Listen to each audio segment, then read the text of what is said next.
श्री गणेशाय नमः। कहते हैं एक बार माँ पार्वती अपनी सखियों के साथ स्नान करने जा रही थी। उनकी सखियों ने कहा, हम स्नान करने तो जा रहे हैं, कहीं कोई आ ना जाए।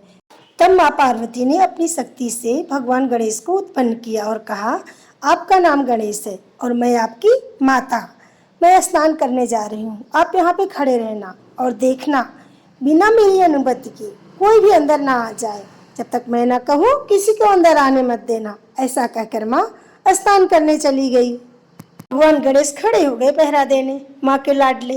और उसी समय कुछ आवश्यक कार्य की वजह से भगवान शिव को माता से मिलने आना पड़ा। भगवान शिव बोलने लगे, मुझे मिलने जाना है पार्वती से।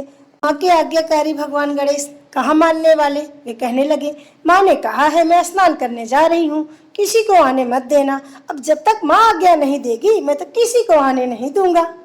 भगवान शिव ने समझाया, मैं महादेव हूँ, मुझे पार्वती से मिलने से कोई रोक नहीं सकता है। तुम मुझे जाने दो, तुम मेरी आज्ञा का पालन करो, और अगर तुम मेरी आज्ञा का पालन नहीं करोगे तो तुम्हें दंड मिलेगा। भगवान श्री गणेश बोले, मैं किसी दंड से नहीं डरता हूँ, मेरी माँ की आज्ञा ही मेरे लिए सर्वोपरि है, मैं आपको नहीं जाने दूंगा। भगवान शिव बोले, नन्हे बालक, क्या तुम मुझसे युद्ध करोगे?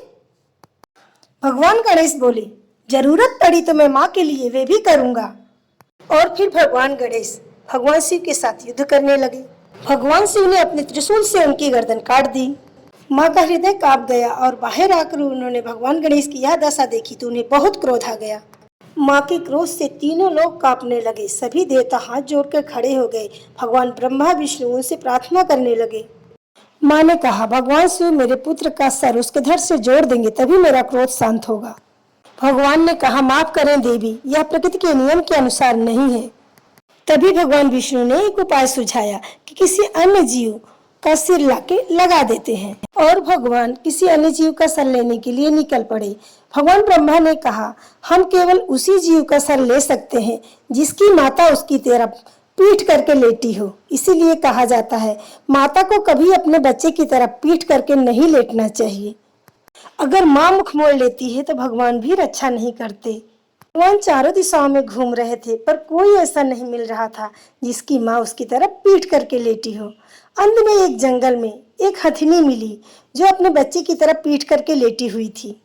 भगवान ने शीघ्रता से उस हथिनी के बच्चे का सर ले लिया और जाके भगवान श्री गणेश की धड़ में लगा दिया। माँ भगवान गणेश का यह रूप देखकर बहुत प्रसन्न हुई और उन्हें गले से लगाकर खुशी के आंसू रोने लगी। ने भगवान गणेश को यह आशीर्वाद दिया कि आपका यह रूप बहुत ही शुभकारी, सबको सुख देने वाला होगा, धन वैभव देने वाला होगा।